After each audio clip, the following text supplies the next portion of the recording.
Salve pessoal, meu nome é William e hoje eu vim fazer mais um vídeo para vocês sobre o filme retroativo. E hoje eu vim ler um depoimento aqui para vocês, né? Esse eu acho que acredito que seja um dos vídeos mais importantes deste canal, né? Por quê? Porque não é qualquer depoimento, né?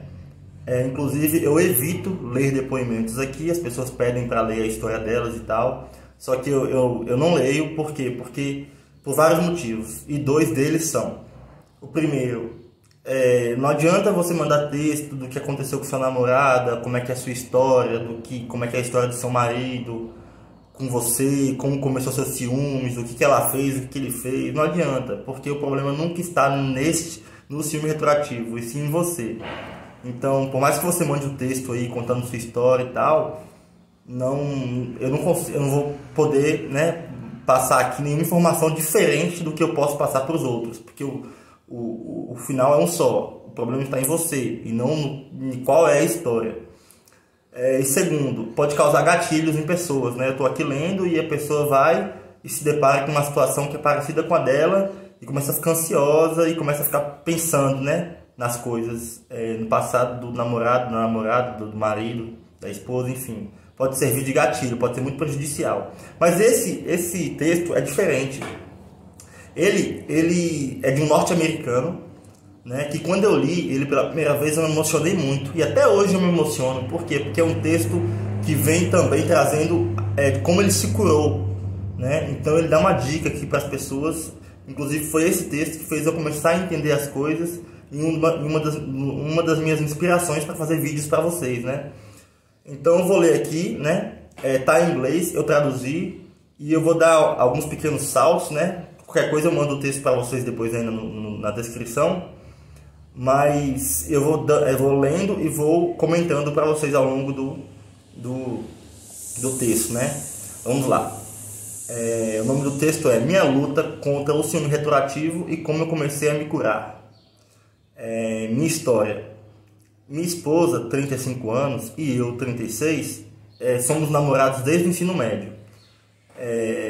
Quando nós tínhamos 16 e 17 anos. Então estamos juntos há quase 20 anos e casados há quase 12. Nossas histórias sexuais na época eram essas. Eu tive uma namorada da 8ª série e fizemos muitas coisas, mas não fizemos sexo. E na 9ª série ela teve, né, uma única noite que ela brincou com um cara, né, fez algumas coisas com um cara, mas também sem sexo, sem orgasmos. E essa era toda a nossa história. Nós namoramos por 3 anos até o final do ensino médio na faculdade. Então a gente terminou por 2 meses, no segundo ano, para descobrir se realmente éramos únicos um para o outro, se era realmente o que a gente queria, né? Então, depois de algum tempo, a gente voltamos imediatamente. E porque eu não queria mais continuar separado, ela também não queria mais continuar separada de mim. Então nós voltamos. Essa pós-separação, essa volta, foi como se fosse uma segunda fase do nosso relacionamento. Foi como um conto de fadas, né? Curtimos a faculdade juntos, fizemos mestrado juntos, conseguimos bons empregos, nos casamos, compramos uma casa e depois começamos a ter alguns filhos, né? Na época da separação, ela me falou que saiu brevemente com um cara, né? Que não teve mais nada além disso. E saiu com um cara durante o tempo e eles só se beijaram uma vez, né? E eu não saí com ninguém. Isso na época da separação. Mas depois de adultos, né? 2 anos atrás agora, depois de alguns meses de reflexão, né? Ela estava refletindo sobre isso, sobre essa época. Ela decidiu me dizer que havia mentido para mim sobre o que havia acontecido com aquele cara durante a separação. Quase 15 anos atrás. E ela tinha de fato me mentido, né? E eles tinham feito várias coisas, inclusive sexo. Ela disse que me contou, né? Só me contou agora porque estava sobrecarregada demais e que sentia que não poderia morrer sem me contar isso. E estava ficando difícil para ela aguentar isso. Então eu falei que estava tudo bem, que eram apenas 15 anos, que isso já foi há 15 anos atrás e que hoje não importa mais. Ela ficou aliviada e ficou grata pela resposta, né? Só que a minha resposta não durou muito tempo. Em poucos dias, eu comecei a ter imagens deles juntos, e as imagens começaram a vir muito fortes, e eu me senti muito sobrecarregado de uma forma que eu nunca tinha sentido antes. Eu senti como se estivesse enlouquecendo, e meu mundo inteiro parecia que estava de cabeça para baixo. Eu me acalmava por uns dias e depois começava tudo de novo, os pensamentos não paravam. Depois disso, os próximos 14 meses foram uma bagunça completa. Eu entrei na terapia, comecei os remédios, mas mesmo assim estava piorando. E em momentos de fraqueza, eu incomodava ela mais uma vez, perguntando sobre o passado dela, né? E eu estava tão perdido, eu estava tão confuso. E como eu sou dono da minha própria empresa, eu tirei alguns dias, né, para poder fazer terapia e me tratar. Eu nunca tive problemas de ansiedade antes, nunca tive problemas de saúde mental. Finalmente, após 14 meses de tantos médicos, remédios, me internaram em uma clínica psiquiátrica. Tô até emocionado nessa parte. Me internaram em uma clínica psiquiátrica, onde desde lá eu venho fazendo terapia. Depois disso, né, depois da clínica, eu vim fazendo terapia psicanalítica. Como eu sempre falo para vocês, a terapia psicanalítica, né, que cuida da infância, né, da história, do passado da própria pessoa, né, que está passando por isso. Mas mesmo assim ainda não é fácil. Atualmente eu ainda tenho minhas lutas, tanto em geral quanto do síndrome retroativo, né? No entanto, ter uma compreensão profunda de tudo que estava passando em mim foi uma das chaves para me curar do síndrome retroativo. E eu não estou nem perto de me curar 100%, mas tenho melhorado lentamente e com certeza vai ter um dia no futuro em que essa questão não terá mais nenhum papel na minha vida. E agora eu vou relatar para vocês o que realmente acontece com a maioria de nós. Isso não é sobre o seu parceiro, é sobre você. Claro e simples, seja qual for a parte de você que está tentado a se convencer de que isso é sobre o passado do outro, saiba que isso não é verdade. Isso é 100% sobre você. 100%. Essa é a única coisa que eu sinto que tenho mais segurança, porque acho que tudo começa a ser melhor até aqui, né? A partir daqui a gente vai começar a entender as coisas melhor, porque a gente entendendo que é um problema que está com a gente já é o pontapé inicial para o processo de cura, né? E em última análise, isso não é sobre os pensamentos, não é sobre de fato os nossos pensamentos, o síndrome retroativo. Isso se trata dos seus medos e ansiedades mais profundos sobre a vida. Essa situação com seu parceiro está apenas lançando uma luz sobre isso, ou seja, isso é um outro problema que você tem dentro de si, e essa situação com seu parceiro que você está passando está apenas lançando uma luz sobre isso. Você está conseguindo enxergar melhor esse problema que existe em você através do síndrome retroativo. Ponto 2. A atenção plena é, com certeza, a resposta para tudo isso. Você não vai progredir sem um compromisso consistente e convicto com as abordagens e práticas da atenção plena em sua vida. Como falo para você, a meditação. A meditação vai ajudar você a conseguir meio que desviar, entre aspas, dos pensamentos, né? Fazer com que os pensamentos venham e vão embora.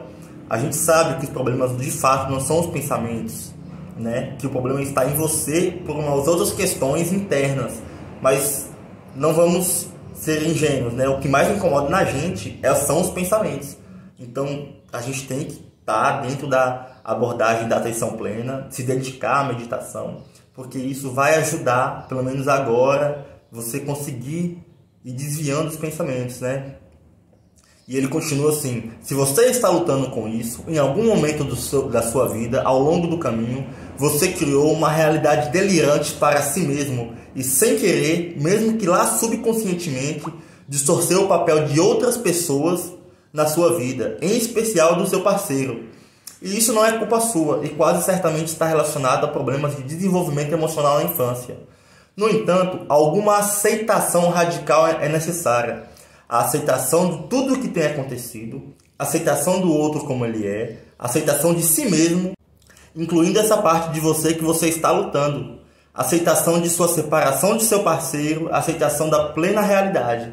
Claro, tudo isso não é fácil, é muito excruciante, em muitos casos inclui luto, mas é o único caminho. Então, é como eu digo, é muito fácil o psicólogo chegar para você e falar que você tem que aceitar tudo, que está tudo no passado e que nada mais importa, né? Mas difícil é a gente conseguir se curar através disso. Porém, aqui ele não diz que você tem que aceitar assim simplesmente, como os psicólogos querem que a gente aceite. Aqui ele diz que se você quer começar o processo de cura, você tem que aceitar que o problema está em você, que você tem esse problema, e se aceitar, não quer dizer que você deve se acomodar e não buscar a cura, a melhora. Mas se você está assim no momento, você tem que aceitar. Porque quanto mais você luta contra isso, quanto mais você quer brigar contra isso, mais piora a situação. Então, se aceitar como é, aceitar sua parceira, realmente. Não é com isso que você vai, né? Que eu falando isso você vai se curar, mas você tem que aceitar sua parceira como ela é. É a aceitação. Aceitar tudo que tem acontecido, porque como é toque, você tem que entender que quanto mais você quer descobrir, mais você quer cavar, mais você está abrindo brecha para o ciúme retroativo piorar. Então são as aceitações, né, que ele diz aqui. Mas vamos lá, né? Ele continua. Eu concordo que o ciúme retroativo faz sentido ver principalmente através das lentes do toque, né? Ele diz que concorda que faz sentido enxergar como se fosse toque, né? Já que o toque é realmente apenas uma luta contra a ansiedade, que realmente, né? E dentre outras coisas. E é claro que o principal passo para a cura do toque é tolerar a incerteza. Eu sempre falo isso para vocês. Independente do que tenha acontecido, aceite. É difícil, não é fácil. Mas tô até emocionado, é um dos passos para a cura, né? Então, um dos passos para a cura do toque é tolerar a incerteza. Todo mundo quer perguntar, todo mundo quer saber mais, todo mundo quer estar ali cutucando, mas essa é a doença do toque, é querer ter certeza. E você nunca vai ter certeza. Quanto mais você pergunta, mais você quer perguntar.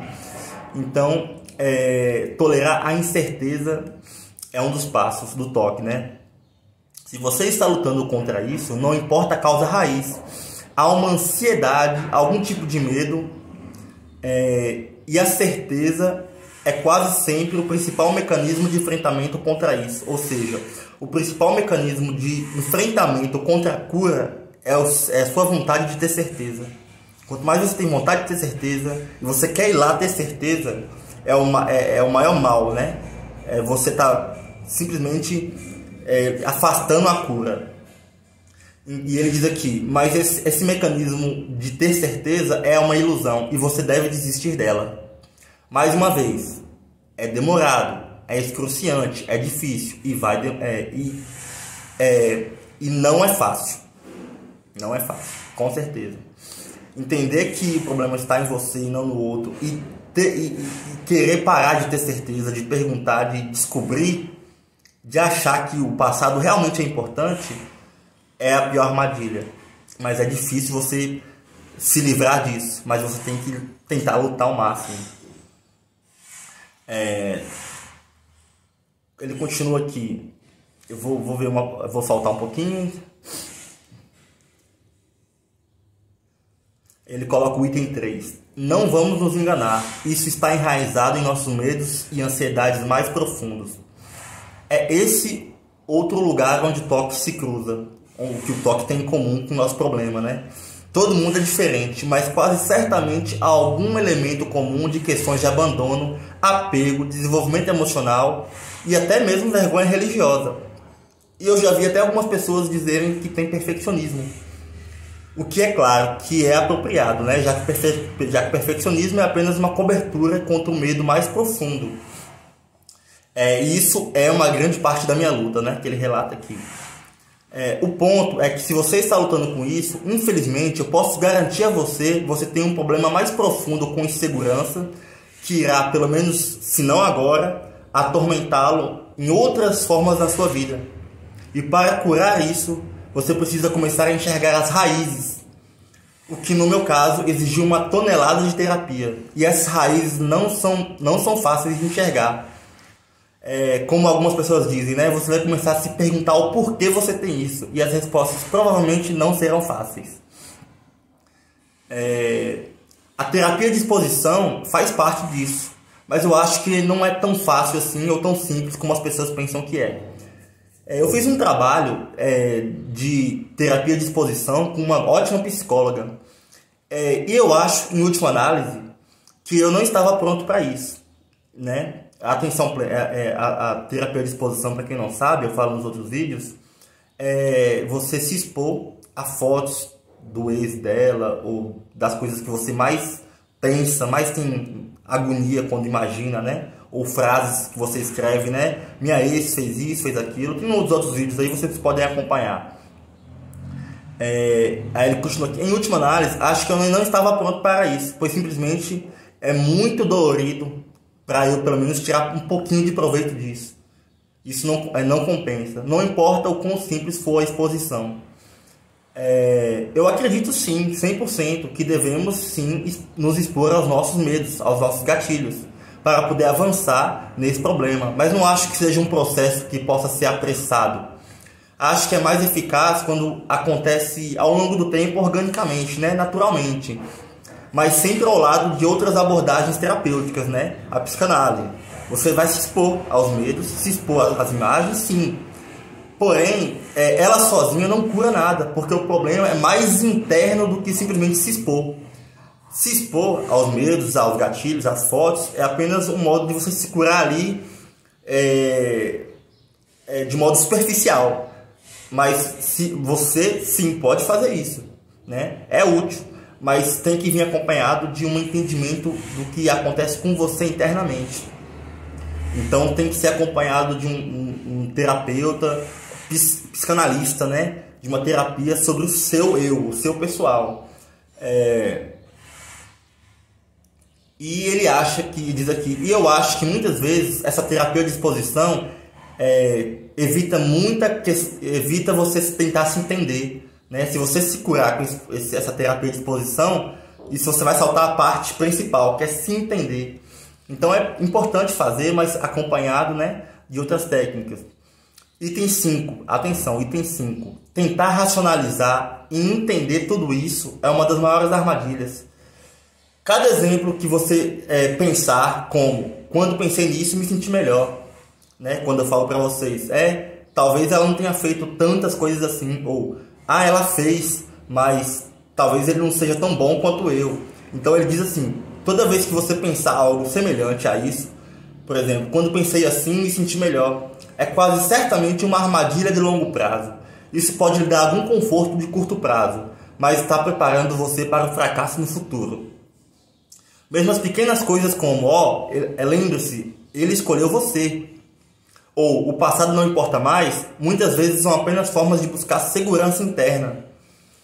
A razão pela qual essas coisas não funcionam a longo prazo é que ainda assim são apenas uma maneira de evitar você lidar com a realidade total da situação, a parte mais profunda. Ou seja, ele diz que quando você tenta entender as coisas, reestruturar, talvez não tenha sido assim, talvez tenha sido assado, para se acalmar, você está buscando uma forma de validação, o que impede que você busque realmente a cura dentro de si. Ou também, pode ser que quando você tenta racionalizar, entender as coisas, encaixar as coisas para se acalmar, você está apenas tentando mascarar o verdadeiro problema, que é algo que está dentro de você.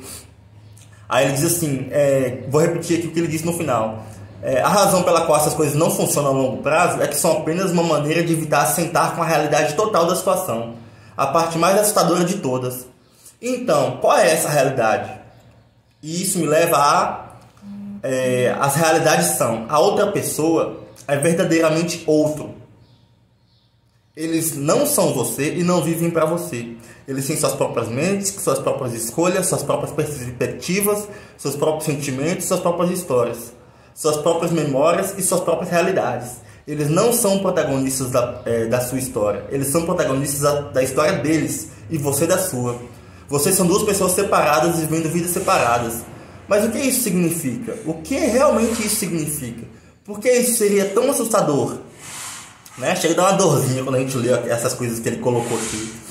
Para pessoas como nós, subconscientemente procuramos nosso parceiro para nos salvar e nos fazer sentirmos seguros e inteiros.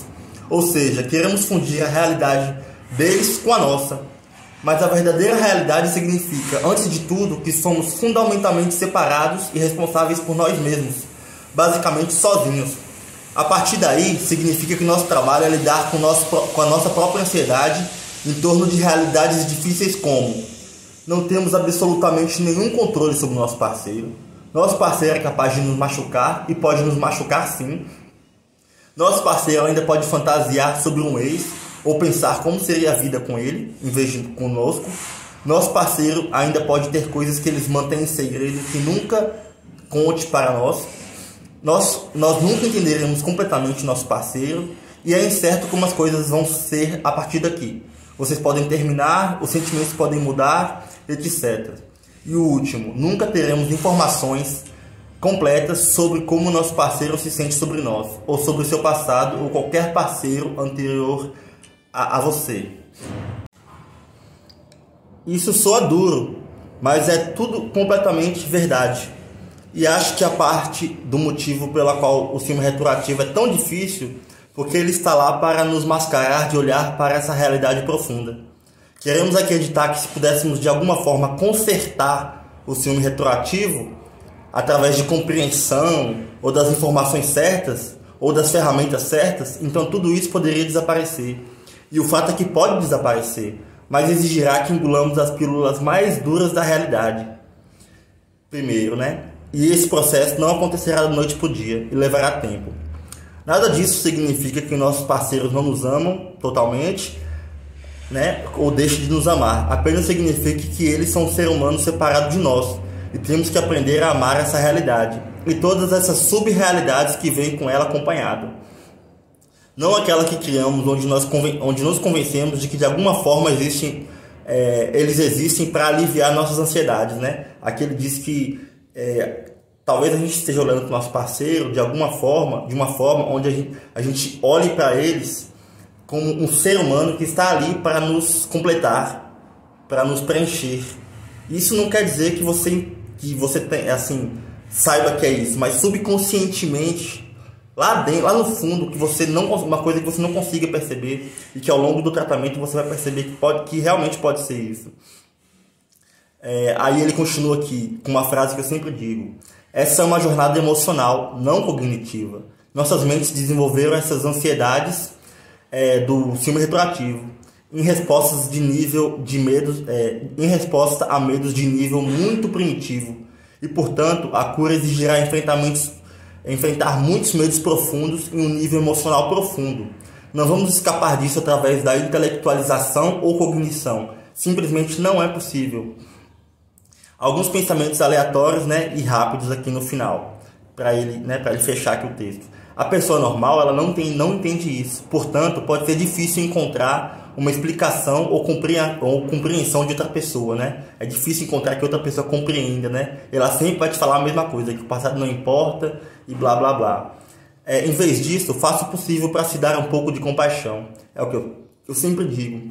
Se esforce o máximo para entender que você tem um problema e não se culpe por isso. É um problema que realmente é difícil de compreender e difícil de tratar. Então, se dê um pouco de compaixão.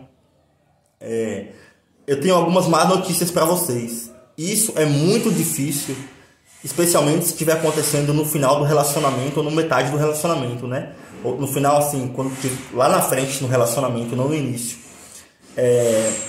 A boa notícia e vai levar muito tempo. Não importa como você tente lutar contra cortar isso. A boa notícia, porém, é que se estivermos dispostos a nos curar das profundezas do que está causando nossas lutas do filme retroativo, isso abre portas para salas em nossos relacionamentos que realmente nunca experimentamos antes. Uma vez que possamos nos tornar inteiramente confiantes e suficientes para permitir que o nosso parceiro exista como um outro totalmente separado de nós, há espaço para muito mais profundidade no relacionamento que não precisa ser encoberto com nossas inseguranças. Aí o outro ponto. Não importa o quanto você entenda isso cognitivamente, novamente, essa é uma experiência emocional e vai levar tempo. Levei 2 anos para chegar até aqui, mesmo com os melhores tratamentos, e não sei se isso poderia ter acontecido mais rápido do que isso. Apenas confie na natureza orgânica de nossas psiques eles lidarão com o que puderem, no ritmo que precisarem. E tente combater esse processo o mínimo possível. É como sempre digo, tente lutar diretamente com o ciúme retroativo o menos possível. E tente lutar com esse processo de cura, de se entender o menos possível. Você vai se curar, tenha calma. Não fique ansioso para se curar. Tente se entender primeiramente. Tente lutar o mínimo possível com essa questão de querer se curar logo, de querer sarar logo. Porque é pior. É tipo quando a professora fala, não quero ver ninguém dando um pio. É justamente quando ela fala que não quer ninguém rindo, você não consegue controlar, você quer rir. Se ela não tivesse falado nada, você não estaria com essa vontade de rir. Então, quanto mais você lutar contra isso, tentar lutar, é pior.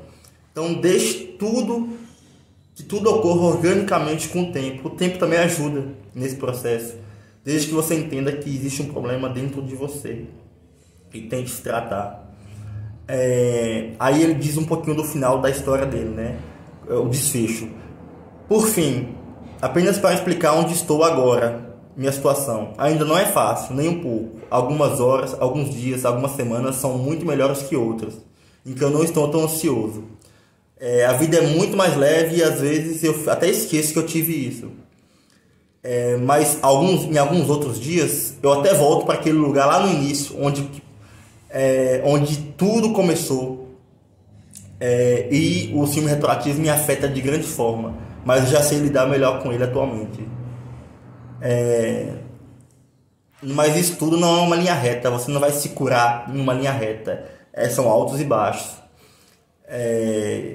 Mas como eu venho dizendo, aprendi que a luta mais profunda que o ciúme retroativo é a luta contra seus problemas internos. O ciúme retroativo desaparece quando minha ansiedade mais profunda desaparece e aumenta quando a ansiedade retorna. Isso tira um pouco da pressão de tentar consertar o ciúme retroativo, já que eu acho que não funcione. Estou muito melhor do que nunca em lidar com esses problemas. Ainda tenho momentos de fraqueza em que os gatilhos podem me fazer ficar em um espiral de pensamentos, mas aprendi a abrir espaço para esses momentos também. Eu não faço uma pergunta à minha esposa sobre o passado dela por cerca de 17 meses. Minha experiência em nossa vida sexual não são tão fáceis como antes. Mas está melhorando constantemente. Mesmo em meus momentos de depressão, sou capaz de apreciar o bem mais amplo de tudo isso. Antes de tudo, embora meu relacionamento com minha esposa fosse mais fácil e satisfatório antes de tudo isso acontecer, ainda assim faltava profundidade que eu nunca teria percebido se não fosse o ciúme retroativo. Então sim, se você está aqui, sabe que nos últimos 2 anos eu experimentei o mais baixo dos pontos possíveis que alguém poderia experimentar. Mas também levou a muito mais profundidade e significado do que eu tinha antes de passar por isso. Então por isso eu sou grato. Por que eu sou grato, né? A maioria das pessoas que passam por isso e se curam, elas agradecem, elas dizem que são gratas. Por isso, William, você quer que eu agradeça por ter ciúme retroativo, por estar com esse problema? Não em si, pelo ciúme retroativo em si, pela situação em si, mas agradeça que isso veio como algo para abrir os seus olhos, para fazer você enxergar seus problemas mais profundos, que talvez não fosse aparecer no ciúme retroativo, fosse aparecer em outras coisas na sua vida, como na sua vida profissional, na sua vida pessoal, enfim. Então todos que eu vejo que se curaram disso e fazem um relato, eles dizem que são gratos pelo ciúme retroativo. E esse vídeo vai ter alguns cortes e tal, vai ter algumas coisas confusas aí, mas vocês podem me perguntar, eu posso depois colocar esse texto aí para vocês na descrição.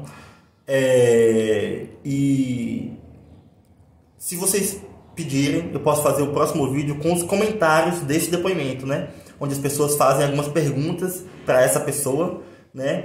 E ela vai mandando aqui as respostas, né? De tudo como ela entende, né? Através do tratamento dela. Então por hoje é só, pessoal. Se vocês quiserem, vocês podem aí, mandar para mim aí as perguntas. As perguntas não, podem mandar para mim aí pedindo a segunda parte, né? Com os comentários. Por hoje é só, valeu.